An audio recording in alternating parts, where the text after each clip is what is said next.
social issues that shape our world. My name is Jasmine Lin, a social studies major, your guide through today's discussion. Today, we're delving into an often overlooked aspect of social justice, the rights and working conditions of individuals within the hospitality industry. From the bustling corridors of hotels to the quiet corners of housekeeping, the individuals who ensure our comfort during our travels face unique challenges and triumphs in their quest for fairness and dignity. Joining us today is Ms. Shira Vendras, a dedicated member of the hospitality community here in Cebu. With first-hand experience navigating the complexities of the industry, Ms. Shira brings valuable insights into the realities of labor rights and working conditions in hospitality management. Together, we'll peel back the layers of this multifaceted issue, exploring personal stories, industry perspectives, and pathways toward positive change. From the front desk to back office, we'll shine a light on the journey toward a more equitable future for all those who contribute to the hospitality sector. So settle in as we embark on this journey through social matters, where every voice matters and every story holds significance in our collective pursuit of social justice. Without further delay, let's dive into today's conversation with Shira and explore the pressing social issue of fairness within the hospitality industry. Please help me welcome Ms. Shira Vendras. Shira, welcome to our studio and thank you for joining me in my podcast today.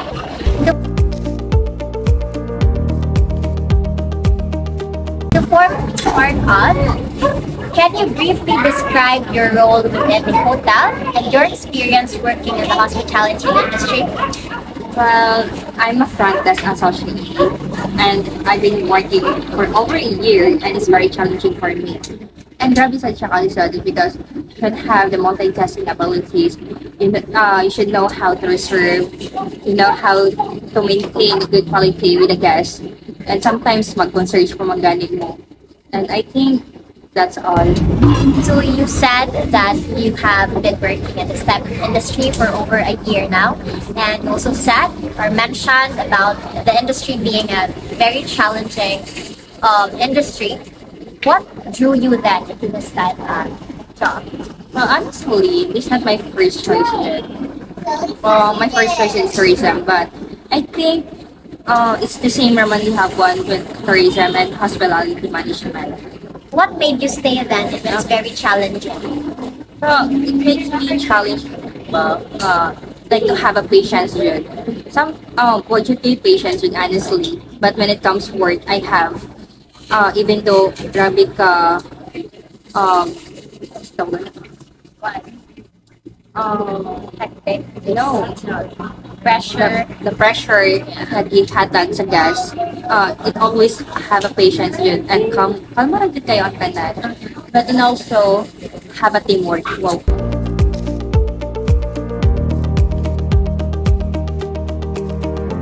So moving on to the next question, could you share any challenges or difficulties you have faced regarding labor rights or working conditions during your time in the industry?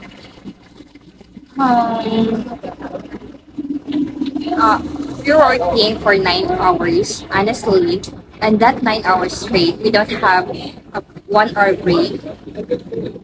But wait, does this goes the same for other companies you worked with before? Or no? No, no. So not this the same. applies for the recent one. Yeah, and it's very unfair for us. Like, we don't have a 1 hour break.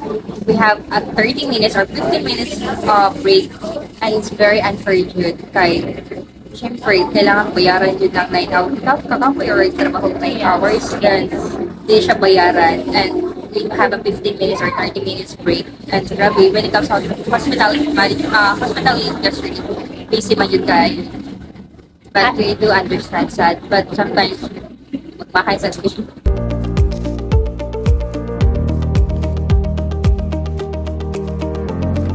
So, you're suggesting instances where you felt your rights as a worker were compromised, and if so, how did you navigate those situations? Or na ba instances? Are there instances na feel mo sayop na Dili na siya sakto because the normal working hours here in the Philippines is just 8 hours. Wala pa sa 9 hours. Yeah. I think sayop sa siya because they don't give us 1 hour break pa. Instead, magtrabaho lang yun with a straight 9 hours. And kapag like, even the others company, 8 hours pa yun na sila magtrabaho. And even 9 hours na yun sila yung 1 hour break. And how do you feel about it? Honestly, when it comes to work ko, when want ko sa trabaho, kapoy yun kay siya. Wala siya, hindi ko ma-motivate because of tungkol sa lang 9 hours. Because wala may 1 hour break. Kapoy yun magtrabaho 9 hours. So in short, you don't look forward to working Yeah. every day. Yeah. And But how many days man ang imong off? we have only one. Only 1 day off.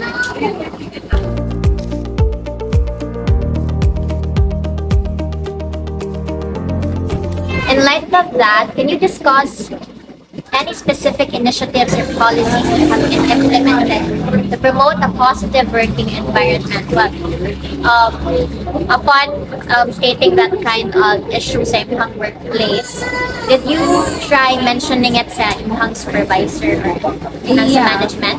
Yeah, I mentioned it last week. Because of tungkol na ng hours, but i-insist man yun sila nga busy, tungkol busy. Grabe siya ka-unfair ba? Hindi mo na sila busy. Even though malate mi sa work, like 6 to 3 may mag-work, ya malate pa yun ka sa imo ang aim, deduction na dayon. But when it comes ma-overtime ka, di ka tagaan sweldo, like overtime na. It is very unfair to work. So you mean to say na the moment you opened it up to your supervisor, how did they respond? They said, hindi siya pwede madalay because busy siya ng hotel. And doesn't matter na busy ng hotel, at least 8 hours din magtrabaho, not 9 hours. So, due to that, have you tried or have you thought of reporting this in this company you're working for sa DOLE? Yeah, Have you considered kanang a thought? yeah, of course, But Kasi unfair naman kaayo like dahil sa one in my teamwork sa mga front office. Hindi mo naman guys sila nakakapoy 1 to 9 hours na trabaho. Ya dili overtime man because anong 1 hour lang yun. 1 hour. Sa super na 1 hour na overtime. Naku na biya kayo siya nga sweldo. Na dito pa ng additional duties. I agree. Do you think this type of issue kay nag-push siya towards other employees na muundang? I don't think so sad kay I have my positive mind man sad na I think they work for 9 hours just to have an experience too. Wala sila gamay sa ilang sila ka-hours ng trabaho as long makakuha sila experience para at least sa next work nila ma-apply nila ba. I see.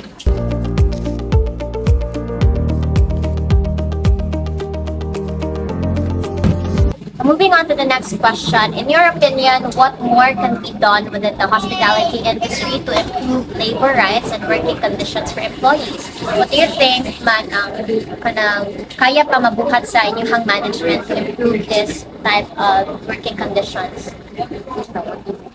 Kanang, do you think na pa sila mabuhat? Like kanang supervisor, can they implement as an 8-hour instead of 9 hours working kanang setup? Yeah, I think so. All the supervisors, all the admins, siguro, naman sila mabuhat. Because naman sila yung rights. Nasa yung rights. But sometimes, ilang thinking mo with guys, it always busy. Kami mga employee, mga staff, sabi, wala nang yung rights for that. It's very good for us.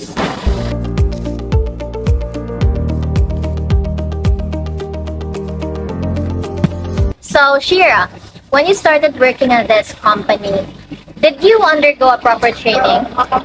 Actually, no. Because, for me nilang imono, busy sila. Well, honestly, busy man yun ang hotel.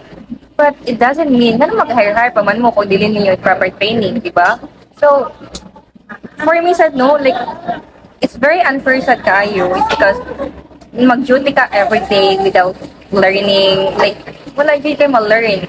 But, I'm glad nga, naabot ko sa point nga, I'm trying to take myself ba in that workplace na ganahan dyan ko ma-learn. So, wala dyan. Hindi siya na proper training dyan. So how do you think did it affect you? Kanang lack of proper training. Sa may effects na niya sa imong job satisfaction or let's say sa imong duties every day. Na ba siya effect like kanang kuan ba isod kayo i-function sa trabaho kay wala ka niagi og proper training. Yes, of course. Siyempre, ikasad mo look forward ka every day nga kana inigtrabaho ni mo na nasa kay buhaton. But for me, dili yun siya. Ito mo work for me ba kay kung na proper training. Nakatuon lang ka by observing yun. And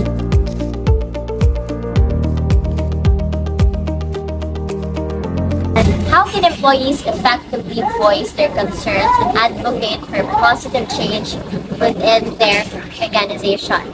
How can you as a staff or employee, saan man naman mag-voice out yung sa ani na concerns within that type of workplace? Well, I think, well, honestly,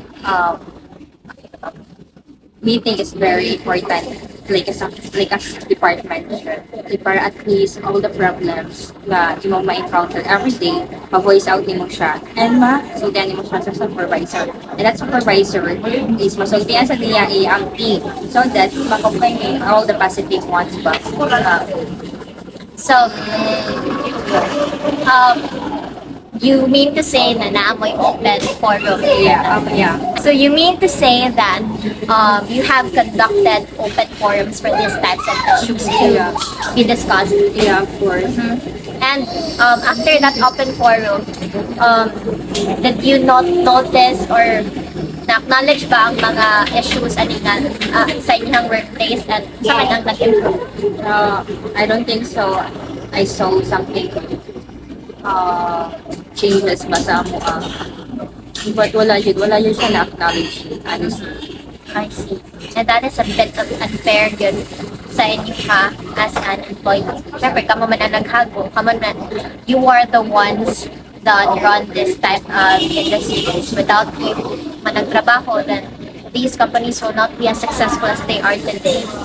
So, I guess that will be all for our episode today. Thank you, Shira, for sharing your valuable insights and perspectives.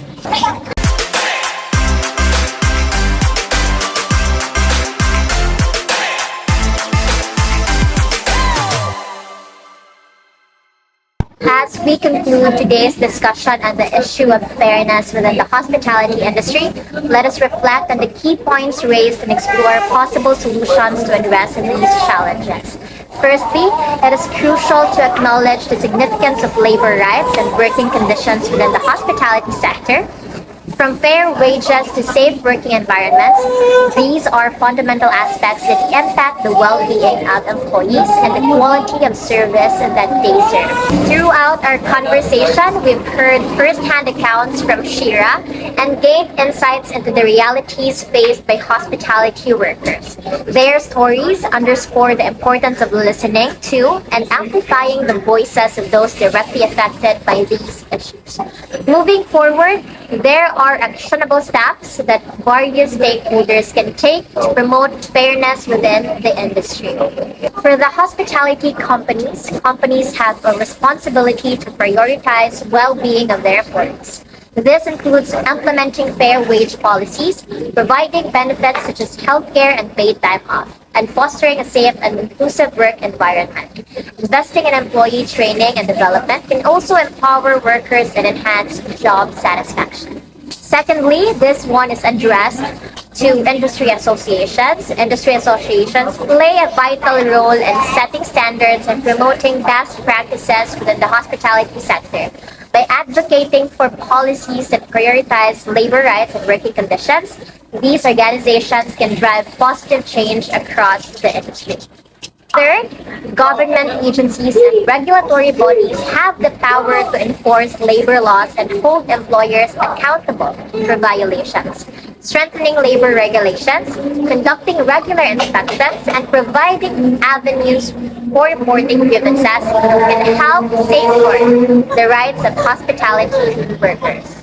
For consumers, as consumers, we have the power to drive demand for ethical and socially responsible businesses by supporting hotels and hospitality companies that prioritize fair treatment for their employees.